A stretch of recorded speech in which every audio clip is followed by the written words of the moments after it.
Good evening. Welcome back to the Return Homestead. My name is Mike. My wife Marty and I homestead 50 acres in southeastern Kentucky. Today you're going to be joining us on another segment of our guest home remodel. Now our plans are to move down here permanently, but we got to get the remodel done first. Marty's been pretty busy today while I've been away. Let's take a look at some of the work she's been doing.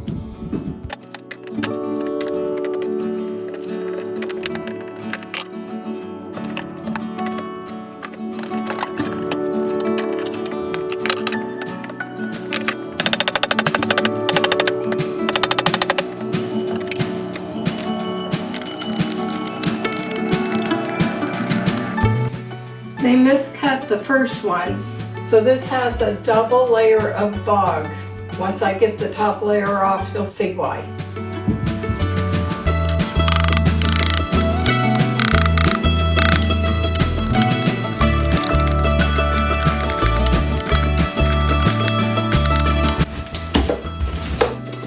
So somebody cut a double switch plate, a double hole here where switch plates or light switches would go, and instead of taking this out, they just put another layer on top, probably because there's like 9,000 staples in this and it's easier to cover it and cheaper than to take the staples out.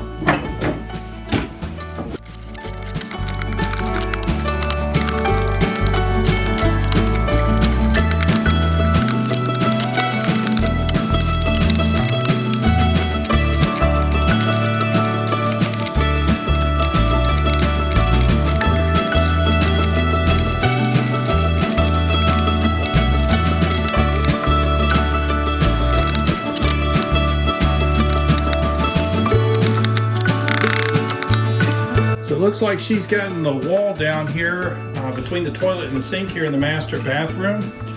There is a lot of interesting things going on here. Obviously the light switch, we'll have to deal with that electrical. I will be replacing the switch itself. I don't like these switch boxes that mount into the drywall, so we'll be mounting all of our switch boxes and outlets into solid studs. Again, we've got that 1x construction. It's only 3/4 inch material. Don't want to put an electrical box on that, so we'll be reinforcing any walls that we rebuild. And then going up through this wall, we discovered a vent. Now this is a plumbing vent. It's probably just for the toilet that's sitting here in the corner.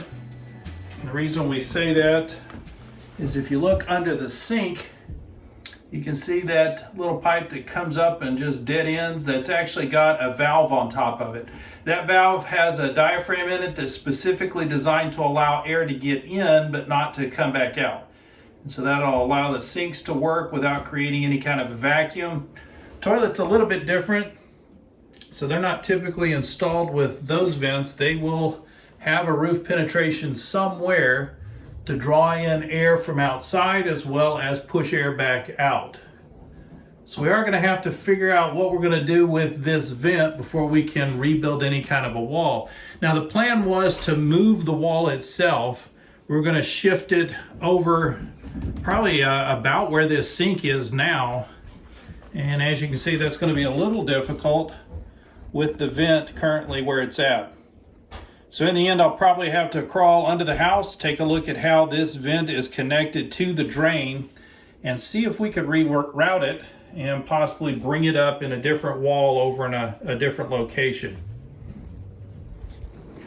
In a mobile home, anytime you see one of these panels mounted on top of the wall, you're probably going to find plumbing behind that.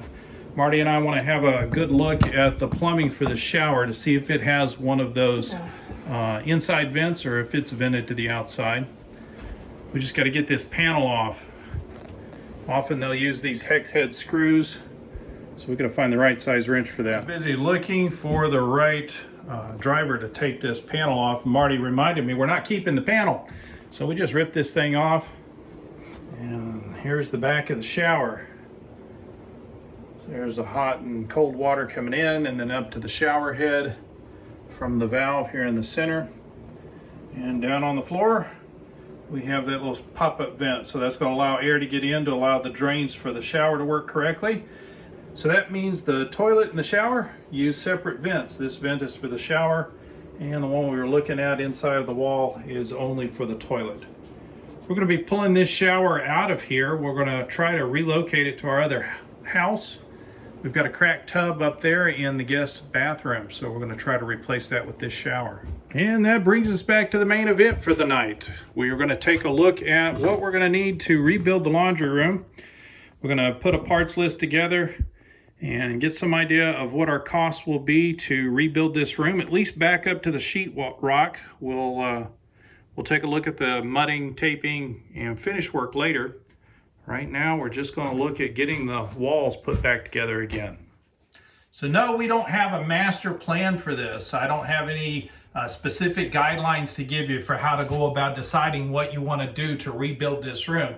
You're going to have to go through piece by piece, corner to corner. I recommend you start in one corner at the top, work your way down to the middle of the wall, and then all the way down to the floor, and think through all of the pieces that have to come together in order for this to become a laundry room again.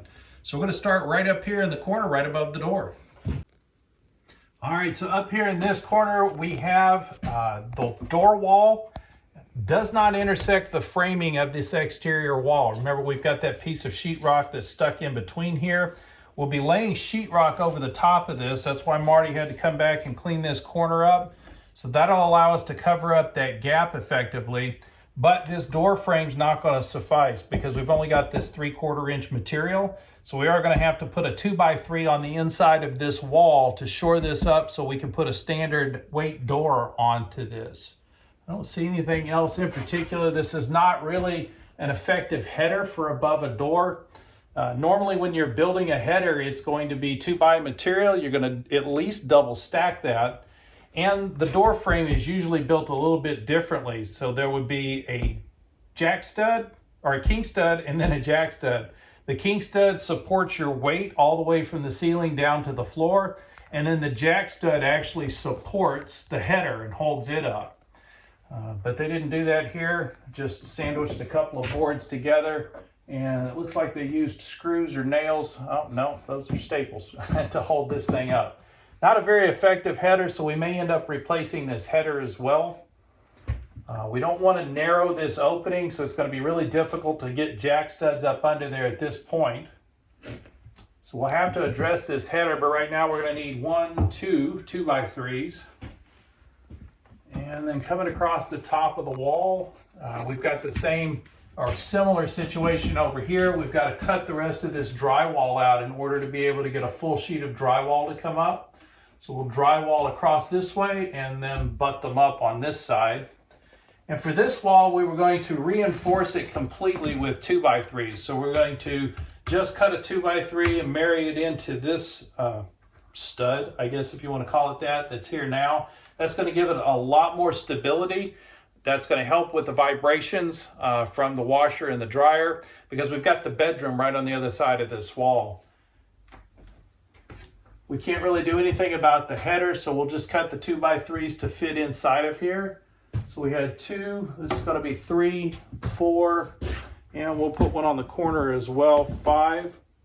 Now when we install these studs, we're also going to have to be careful about the electrical. Probably going to cut a notch around this, so when I put the stud up here, we'll cut a square notch in it so that it'll fit around the electrical cord, leaving plenty of gap. We don't want any vibrations that are going to abrade this wire at all, but that'll allow us to get around that without having to remove it or trying to drill a hole or string the wire through it. And we'll do the same thing here on the outside wall. This outside exterior wall, looking up in this corner, I really don't see anything more we need to do other than to come in here with a sander probably and take this adhesive off. Otherwise, we're going to end up with strange wrinkles in the drywall when we put it up. And pretty much the same in the other corner. We're going to shiplap over the top of this? Yeah. So we're going to drywall first and then shiplap over the top? That's what you said. So the plan's going to be to have shiplap on this back wall as a finish, but we're going to go ahead and drywall it first. That's going to give us a nice sealed envelope inside of the wall, and then we'll be able to hang the shiplap decoratively on the outside. Now in this corner, we've got another interesting scenario. So the stud that we would typically mount the drywall to is buried back inside of the wall. When we go to put that drywall up, there won't be any place to screw off the edge of the drywall to. So we are going to have to insert a stud into this bay in order to give us drywall backing, so we have some place to screw this off to. So we are going to need another stud for here. That's going to be a 2x4, so that's our first 2x4 we're going to need. And I think that does it for the top of this wall. And looking at the middle of the wall, we are going to need a new switch plate here, because remember, we're going to be replacing these that are just held into the drywall. But that switch plate that we replace it with is going to need a solid stud to hang on. And to get that stud, we're going to have to stick one in here somewhere. So we are going to need another 2x3 to fit in here in order to mount our switch plate to. I'm wondering, hon, should we go ahead and replace this switch plate while we're at it? That's going to mean patching that drywall if we're going to keep it. I don't know. I have to look at that. And we start talking about patching drywall. No, that's I'd fog. rather rip all that fog out and completely redo it. I really don't want to redo the hallway if we don't have to. I don't either. So we're going to have to give some thought to that one. That's a pretty big question. Replacing that switch plate could mean replacing all of the drywall in the hallway. So we'll look at that again. We're definitely replacing that one though. So the one 2x3 we'll need there. And the wires look fine. Won't necessarily need another 2x3 on this wall. So this is actually two 1x's that are sandwiched together, which gives us enough stability on the corner. So I'm not worried about trying to stick another 2x3 in here, which as you can see would be almost impossible to do. Actually, I could make that work, but we don't need one there. Another electrical box that we are going to need to replace. This one was actually inside the bedroom, and we'll be able to mount it to this 2x3, so that'll be fine. And we'll be putting another 2x3 in here. Another electrical box. This one already has a stud right next to it, so why they used that type of box when they could have mounted one to the stud, I don't know. So we'll replace that box. And although we haven't planned out completely what we're going to do with the dryer yet, we know we want to redo this vent. We're probably going to use PVC to build a properly plumbed vent for the dryer. But we're also concerned about where this is venting to. If that's just exiting underneath the house, that means all that lint is building up underneath the house. And folks, lint from a dryer is probably the #1 cause of house fires. You don't want to play around with that stuff. It needs to be pushed to the outside and kept clean away from your home wherever possible. And that should take care of everything but the flooring. So how many sheets of drywall are we going to need? You had the measurements earlier. So what are we, 5x7 roughly? That's 7 foot by, I have them written down. So your standard sheet of drywall is 4 feet wide, 8 feet tall. That means we're going to have to cut each sheet before we can put it in here. We've only got 7 feet of headroom in here. So we'll be shaving 1 foot off of each one of those pieces of drywall. Remembering that we're wanting to leave a gap at the bottom. We talked about how if it leaks here in a wet area, we don't want the drywall sitting directly on the floor. So when we go to figure out how tall our drywall needs to be, we're also going to have to make some decisions about what flooring goes in here. Now we've already chosen a tile that we're going to be tiling this floor with, so we'll have to take into consideration the thickness of the tile and then whatever offset we want to have the drywall raised above that tile when we're finished. It'll be a 1/2 inch total. So a 1/2 inch total. So we'll be cutting not just the 1 foot off of the top, but another 1/2 inch to make sure that we lift the drywall up and still give ourselves room to slip that tile underneath. And of course, we're back to our wonderful lighting fixture. I do like the glass on this, but the rest of the fixture I'm not real crazy about. So we're going to take this fixture off and we're going to put the slimline LED lights up in here. Because this is a small space and we want it well lit, we're probably going to go ahead and jam 3 lights in here. That's going to give us plenty of light in the space. So we'll need 3 of the slim lines to add to our purchasing list. So this plumbing box presents a particular problem because it wasn't mounted correctly. These little boxes are not designed to be mounted in the drywall, so we are going to have to frame up a box that's going to support this better. I think once we do that, we can probably take care of our leak problem. These valves are easy to remove and replace, so we're going to be replacing both of these valves. So we'll build our box, replace the valves. We'll get a brand new one of these boxes to put in there as well. These are pretty standard. If you can't find them at Lowe's, you would go to any mobile home skirting place, and they'll probably have all of the fixtures that you would typically find in a mobile home. Trust me, I don't want to confuse anybody when it comes to all of these different construction methods and the things that you need to think about. I'm trying to give you some idea of what's going through my head as I'm looking at this space and trying to think about rebuilding it. But there are so many details that come into all of this. We were talking about the tile. This is the one that Marty and I have chosen to go back into the laundry room. But when you talk about laying tile, you've got to remember it's not just the tile. See, this tile itself is 1/4 of an inch thick, but there's also thin set. That's the cement that goes underneath these tiles that holds them to the floor. You're going to have another 1/4 inch of that cement underneath this tile.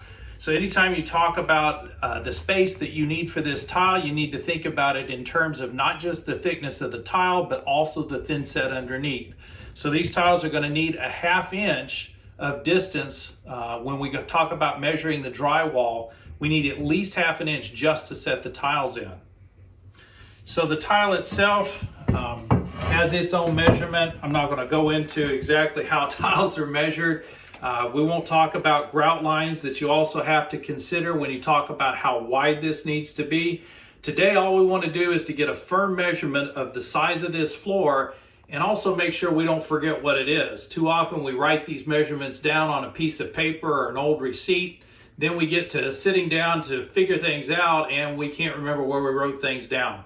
So one of the things that I've learned to do whenever doing construction is to take your measurement.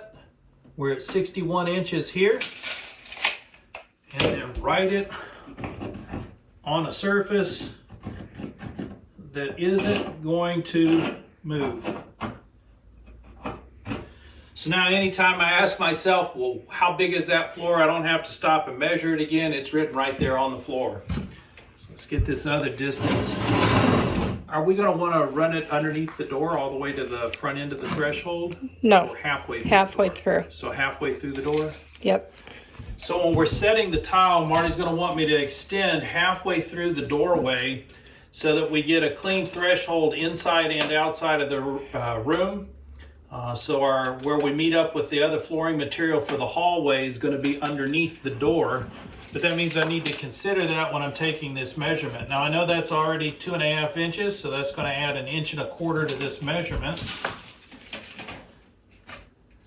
And we are 74 3/4. So that's going to give me, what, 76 inches. So we'll write the 76 right on the floor. If you're ever doing demolition work and you find numbers written down on the studs inside of the wall when you tear it apart, that's exactly why they're there. It's amazing to me how many different things you have to think about when you're doing construction. It's not just methods that are important. The tools that you have for the job are also important. Y'all saw me trying to use that small, cheap tape measure. You can't read the numbers on it. So go out, spend the money you need for a decent size. This is a 25-foot Stanley. Make sure you've got nice big numbers on it that are easy to read. And you also want a tape measure that will extend without flexing. So the better tape measure you get, the happier you're going to be.